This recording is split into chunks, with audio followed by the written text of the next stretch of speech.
When we think of soldiers returning from active duty in a combat zone, one of our biggest concerns is about PTSD, or post-traumatic stress disorder.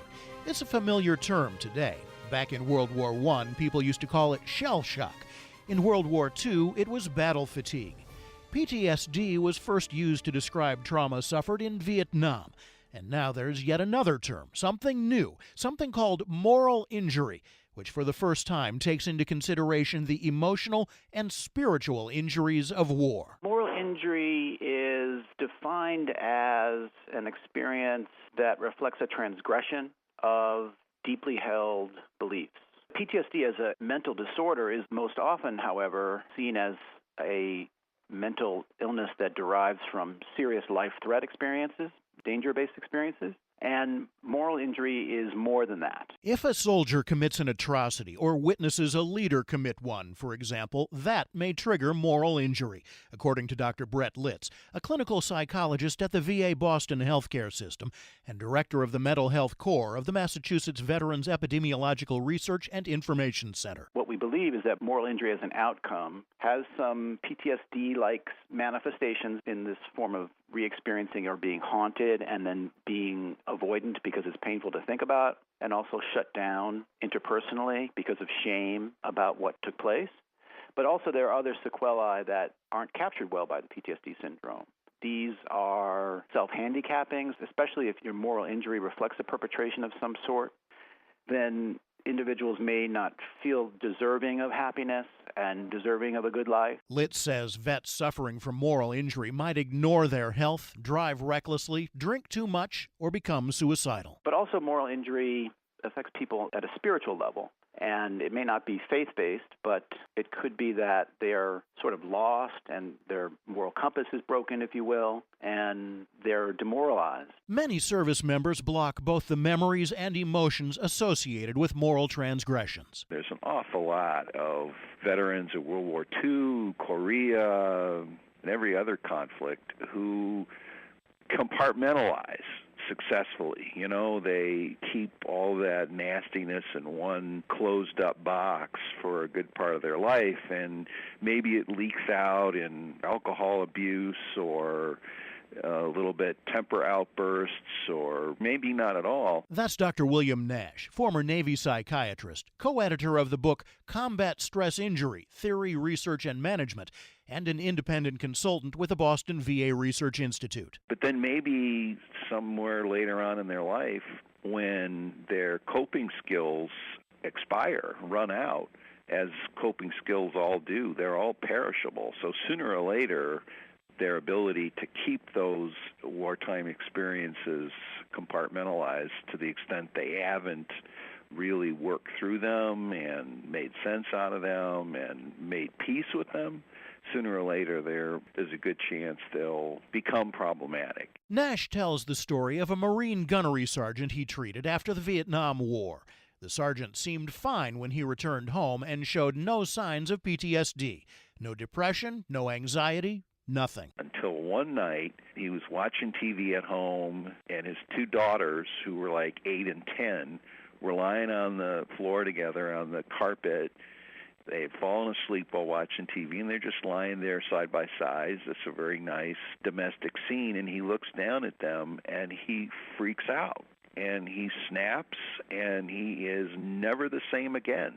And he ended up being admitted to the inpatient unit because he was going out at night with camouflage paint on his face, and he was going out at night crawling through the bushes with a loaded weapon. Nash eventually found the root cause of the sergeant's change. He recalled an event in Vietnam in which he and some other Marines leveled a Vietnamese village supposedly inhabited by Viet Cong, and he remembers shooting a anti-tank rocket into the straw hooch and blowing it up, and it burns.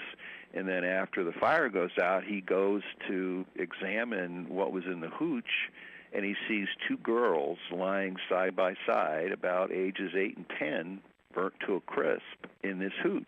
But he totally forgets this memory until that night when he's watching TV with his two daughters. And from then on, He just could not live with himself. Not everyone in the military believes moral injury is real, but the same was said about PTSD when it first appeared as a mental health term in the 1980s. Without research to really help us learn more about what were the specific symptoms to look for, and more importantly, what was the underlying mechanism of injury, or if it even was an injury, there was just a lot of opportunity for misconceptions. And I remember vividly in the 1980s when I did my psychiatry training and first started treating Vietnam veterans with PTSD, we believed that they had these problems years after the war because they had problems before the war.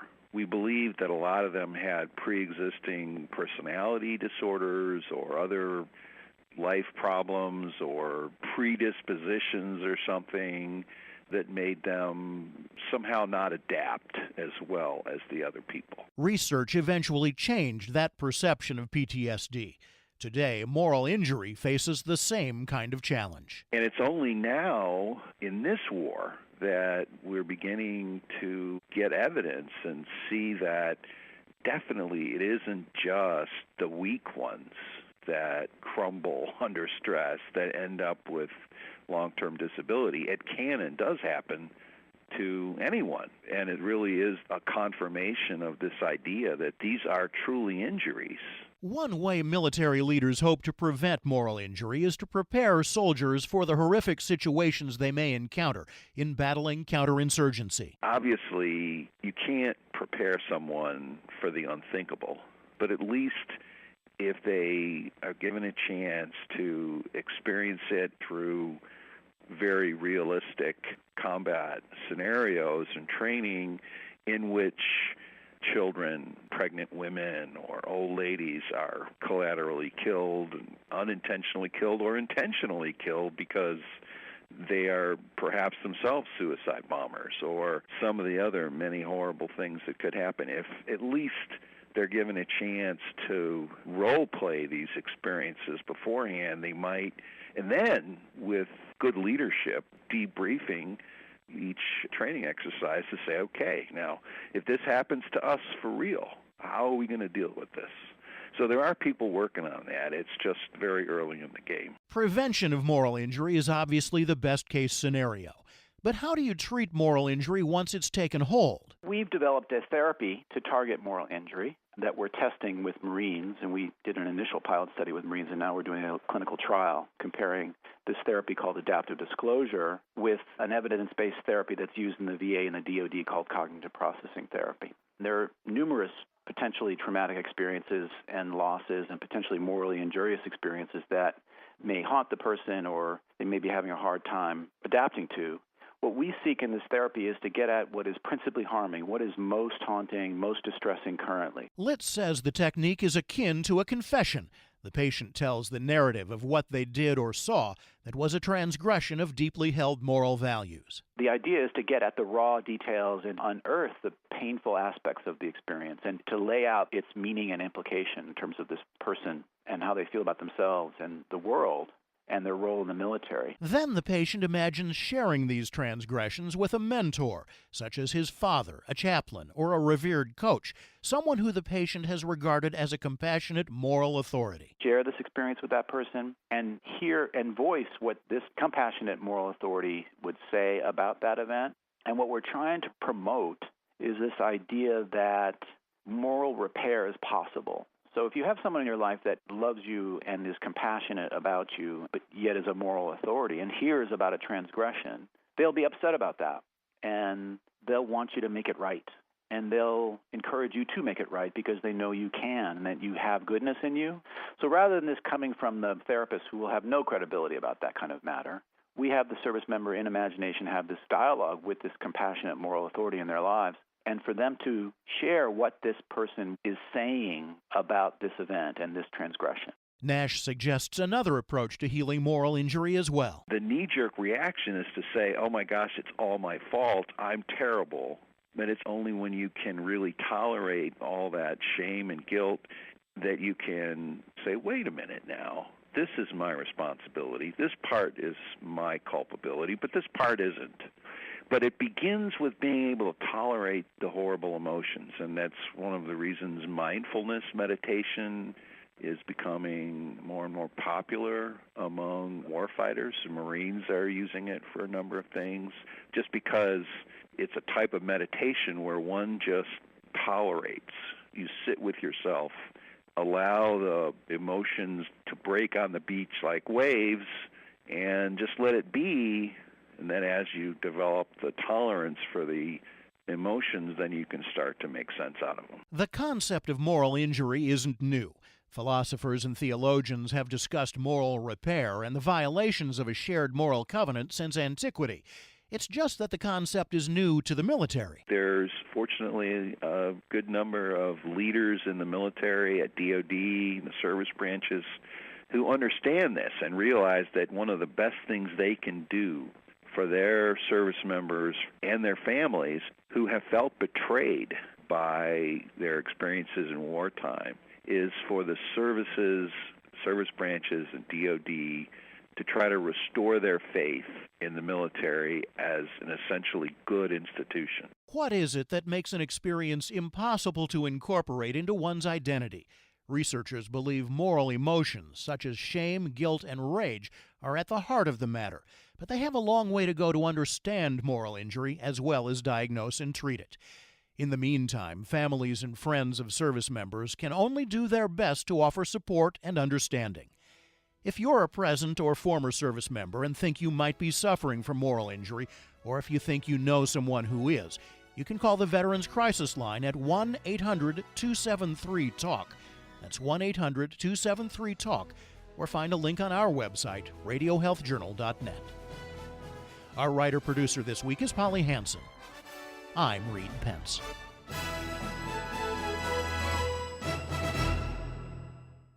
A review of research on women and pain shows that women's pain is often overlooked or mismanaged, leading to unnecessary suffering, despite the availability of effective help to treat all types of pain. The review was conducted by the American Society of Anesthesiologists, physicians who specialize in pain management, both in the operating room, in pain clinics, and private practice.